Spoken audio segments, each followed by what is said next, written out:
الحمد لله حمدا كثيرا طيبا مباركا فيه،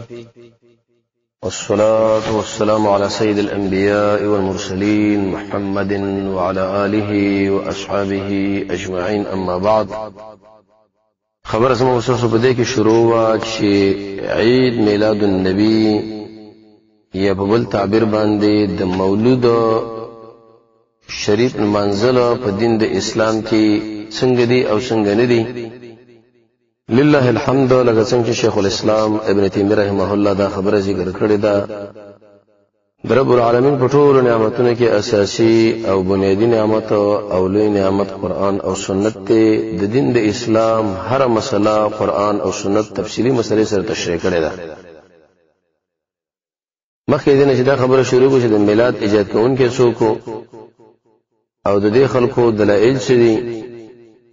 او به د هغه علماو د کتابونو حواله چې د دې رد کړي دي. دومره خبره به وکړو چې رسول الله صلی الله علیه وسلم فرمایي: من احدث فی امرنا هذا ما ليس منه فهو رد. چا چې په دین د اسلام کې یو کار پیدا کې او د قران او سنت نه پاغي باندې دلیل موجود نه هغه رد مردود دی. بل حدیث کې دا راځي چې من عمل عملا ليس عليه امرنا فهو رد.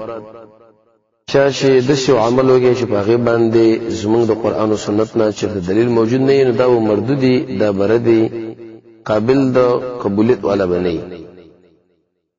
قرآن کریم کې الله عزوجل فرمایي چې اليوم اکملت لكم، نن ورځ مو تاسو دین تاسو له کامل کې او نعمت مې در باندې پوره کړ. د اسلام دین می تاسو د دین په صفات باندې غوړه کی. او بل ځکه فرمایي چې قل د خلکو له اعلان وکړه چې چیرته تاسو مینه د الله رب العزت سره کوئ نو فتبعون اجماع خبره اومنه اجماع ته بيداری وکړي. الله به تاسو ګناهونه معاف کړي او د قشن الله رب العزت به تاسو سره مینه محبت وکړي. د مسلم او د بخاری د دوه روایت راغلي نو حاصل ده چې عید میلاد النبی یا مولود شریف د رسول الله صلی الله علیه وسلم د پیدایش ورځ منزل د یو بدعت او مکروه عمل او ناروا عمل دی په دین د اسلام کې. قرآن او سنت د محمد رسول الله د خوانه، د احادیث د صحابه د خوانه، د تابعین د خوانه، تبع تابعین د خوانه، فقها د خوانه، محدثین او مفسرین د خوانه دا چرته المنزل شوی نه دی او نه چرته دا شریع حیثیت لري، نه چرته د جواز فتوا ورکړی دا. ځکه د خیر القرون په زمانہ کې دې اسم او نشان نو د رسول الله صلی الله علیه وسلم په وخت کې نوم او نشان نشته، د خلفای راشدین په وخت کې نوم او نشان نشته، د امام ابو حنیفه رحمه الله، مالک، احمد، شافعی رحمهم الله، امام بخاری، شیخ الاسلام ابن تیمیه رحمه الله دې خلکو نه چرته ځان منزل دی او نه پیژندلو، هغه دغه په زمانہ کې دی وجود. نو هر کله چې دا عمل په خیر القرون کې ثابت نه دی، د قران، سنت، تابعین، تبع تابعین، سلفنا دې موږ د دین په نظر باندې د عقیده په نظر باندې کتل نه شو. لکه څنګه چې د نن زمانه بعض بدعتین او خواهش پرست خلک دا دین ګرځي او په ناروا عملونه په دې کې کوي به دي. دویمه خبره ده چې د میلاد ایجاد کوونکي څوک دي. د جناب نبی کریم علیه الصلاه والسلام په میلاد کې اول سویبیه په نامه باندې وینځه واغازه د شو د ابو لهب د خوانه. ابو لهب چې بی دینه انسان او د قران او سنت او د محمد رسول الله صلی الله علیه وسلم علی دشمنو، الله تعالی داغه درته او د قشن د عذاب او ذلت د ثابتواله د پر رسول الله ور باندې نازل کې چې ابو لهب تبا شو، مال اخذ زمان د ټول په دنیا او آخرت کې تبا شوی. دلیل به دې باندې چې د ابو لهب عمل اخذ موږ لپاره مستدل نشي ګرځیدلی. او به د قشن په شپږه وساده کې یو ظالم او اسراف کننده بادشاہ، گمراه او خبيث درباري مولا د دې عمل ایجاد او ترویج شروع د باز خلکو د خوشالولو د پاره او د پاسې د سیاسي غرضونو د پاره. نو دې وجه نه دغه خبيثه بدعت او درباري مولا ورته د دروغ حواله او فتوی ورکول دي بادشاہ او بادشاہ ور باندې خرچه کول او خلکو له دوکه ورکول چې د محمد رسول الله صلی الله علیه وسلم سره مینه ده، محبت ده، ثواب ده او حالانکه خبره ده شنو. تفسیری دلیل دی پښپاګم مساده کې د ظالم بادشاہ او خبيث مولا ترویج او ایجاد کو د علماء په حوالو باندې د دې بادشاہ او د دقي بدعتي مولا د رد لپاره د باز علماء حواله موږ ذکر کوو چې دا دین د اسلام کې هیڅ ثبوت نه لري، بلکې دقي بدعتي مولا او ظالم بادشاہ د ایجاد کړل. لکه شان ورشاه کشمیر رحمت الله علیه حرف الشذی اول جلد 200 دو شمر صفحه کې دغه باب په تشریح کېږي چې باب ما جاء فی التکبیر فی العیدین باب ثابت دی په بیان د هغه څه کې چې هغه لوستل کېږي تکبیر په اخترونو کې واحدثه دا مولود چې دی پیدا کړی دی یو صوفي په عهد سلطان اربل په هغه وخت د بادشاہ اربل کې شپږم صدۍ کې اذن ورستا بنور علماء د په اړه کې تفسیر رد لیکل دي حالانکه به دا خبره ذکر کړل چې اربل بادشاہ په وخت کې او شدت کې دی ورسره اصل نقل او ثبوت نشته خدای خلکو ایجاد دوه مخکې به دي چې قال الحزاب بأن البدعه ليست الا سيئه خو خیر علماء دا خبره ذکر کړی دا چې بدعت بنی مگر هغه بد یعنی تقسیم په دې بدعت کې دوه اقسام علماء کوي چې دا حسنه ده او دا سیئه کله دا بعض خلک بدعت وي حسنه نو دا بجائز دا خبره غلطه ده بدعت د څه لکه ډیران ټول به ډیران دي هغه کې حسنه او سیئه شي کېږي نه محمد رسول الله صلی الله علیه وسلم فرمایي چې وکل بدعت ضلاله هر بدعت چې گمراهی ده نو په دې کې تقسیم حسنه او سیئه نشته شیخ الاسلام ابن تیمیه رحمه الله فرمایي چې کوم یو انسان هغه تقسیم د بدعت دوه اقسام لکه د اصل کې د محمد رسول الله صلی الله علیه وسلم د کلونه منکر دي هغه کل بدعت ضلاله ده به تقسیم کوي لکه دغه حدیث صحیح د مشکات راوړی په باب الاعتصام بالکتاب او سنت کې د حدیث نمبر 130 دغه ورستا علامه احمد ابن محمد المصری المالکی به وی اوګه د عبارت ورشي دغه پښتو حاصل لري چې دغه مصرف زیته کون کې او ظالم بادشاہ دغه میلاد د میلاد النبی ایجاد کړی دی او دولسم در ربیع الاول بل منزلو او علما به خپل خواهشات له حسول د شریعت پابند نه ودا لکه څنګه چې امام سید رحمه الله په الحاوی کې دا خبر ذکر کړی دا امام زاهبی رحمه الله چې هر کال به تقریبا 3 لک روپۍ دغه بادشاہ په میلاد باندې خرج کولې او دغه بادشاہ درباري مولا له زر پونډ ورکول انعام ابن حجر اسقلانی په فتح الباری کې د خبيث درباري مولا مبارک فرمایي په لسان المیزان سلورم جلد 290 کې ودا د شیو انسان دی دغه درباري مولا چې د دین په امامانو سلف صالحینو به بدرد ویلا او ډیر د خبيث ژبه والا انسانو قمقل او احمق او کبرجن انسانو د دین په کارونو کې علم او نظر کم او د دین په کارونو کې سستی کوون کېو به بسلورم جلد شمر صفحه کې لیکي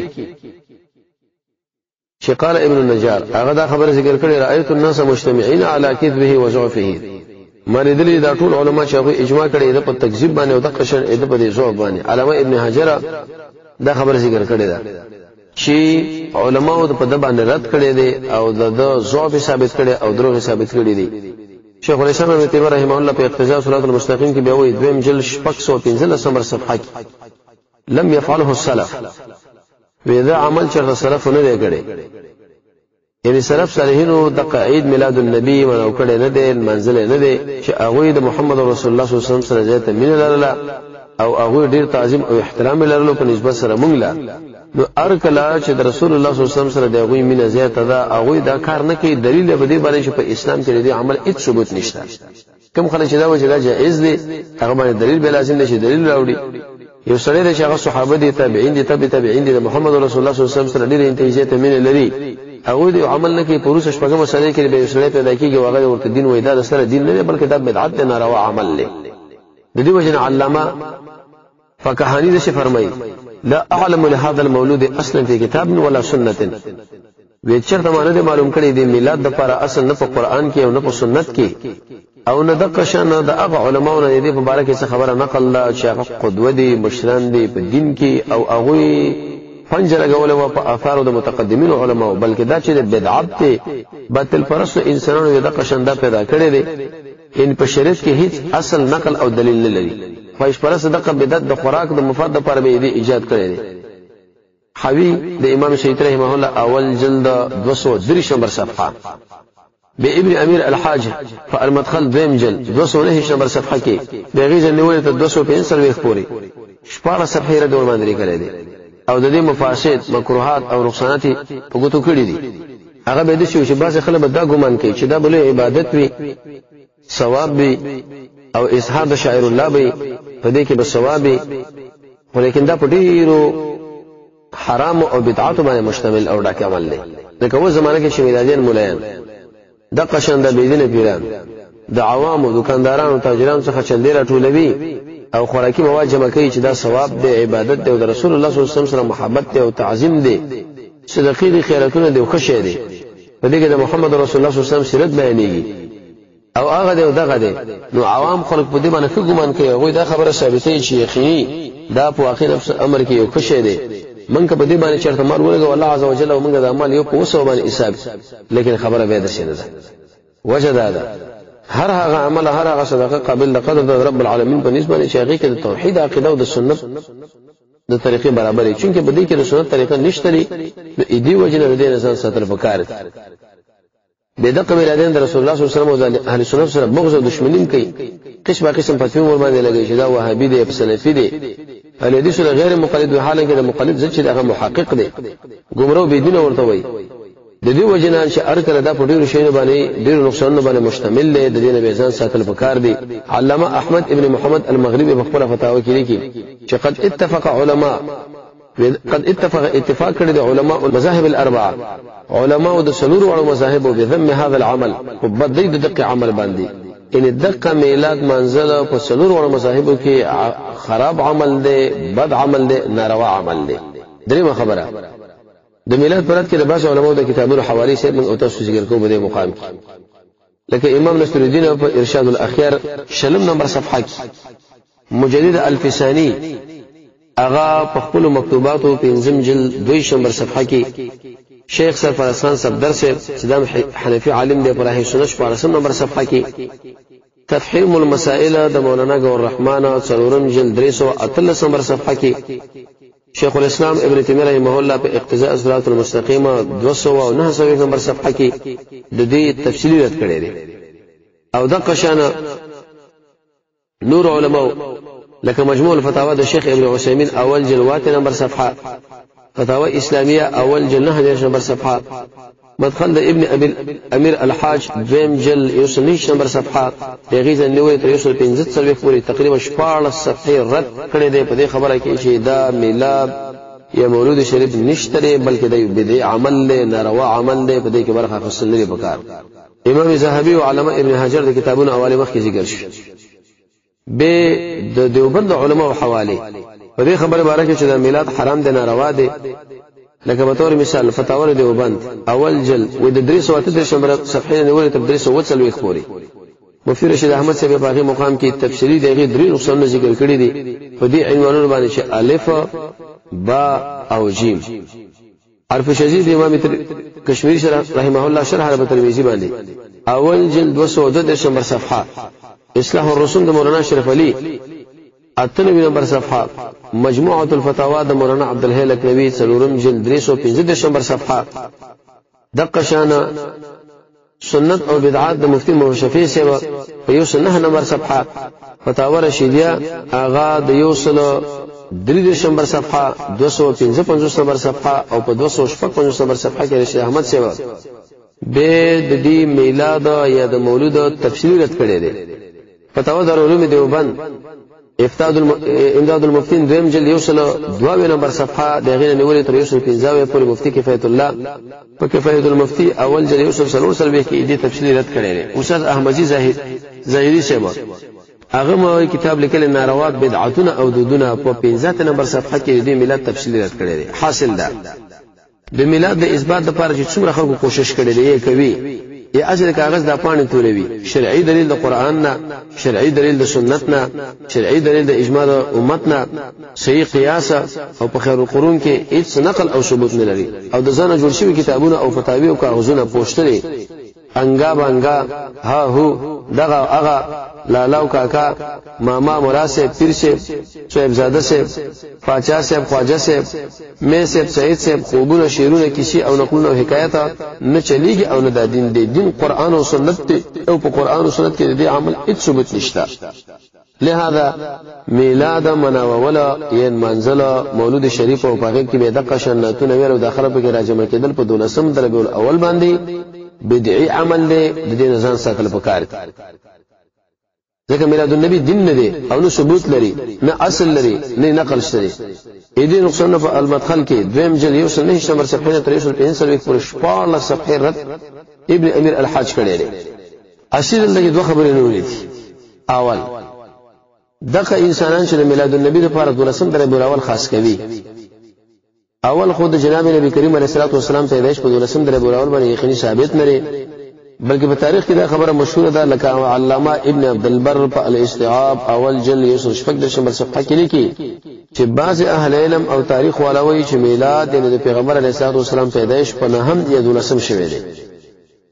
لہذا 12 على التعین معلوم نشو. دویم علامه نبی رحمه الله هغه په مجله ګلستان اسلام کې چې ربیع الاول 1419 هجری کې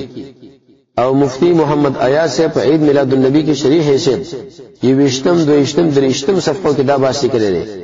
چې په دې خو اتفاق دی چې جناب نبی کریم علیه الصلاه والسلام د دوشنبه په ورځ باندې وفات شوی دی، خو 12 د ربیع الاول یوم ولادت د پیدایش ورځ یقیني تور باندې ثابت نه ده. څوک یې یادې څوک بل یادې څوک بل که بل فرض او تقدیر دا خبره موږ ثابت کوو چې په 12 د ربیع الاول باندې پیغمبر علیه الصلاه والسلام پیدا شوی دی. صحیح ده. نبی کریم علیه الصلاه والسلام خلفای راشدین امامان د دین یوم د میلاد د ورځ منزل نه ده.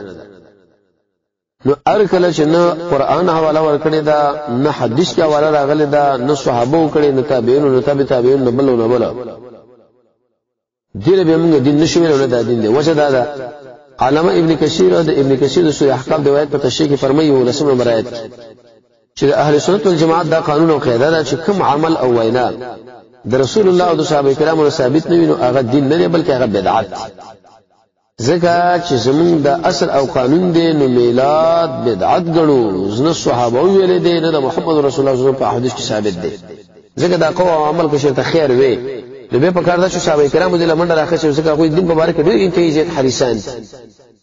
کم یو عمل کم یو وینا کم یو قول چې د محمد رسول الله صلی الله علیه وسلم دا ملګرو نقل نه هغه به دین نه دی، هغه لمونږ دین نه وایو.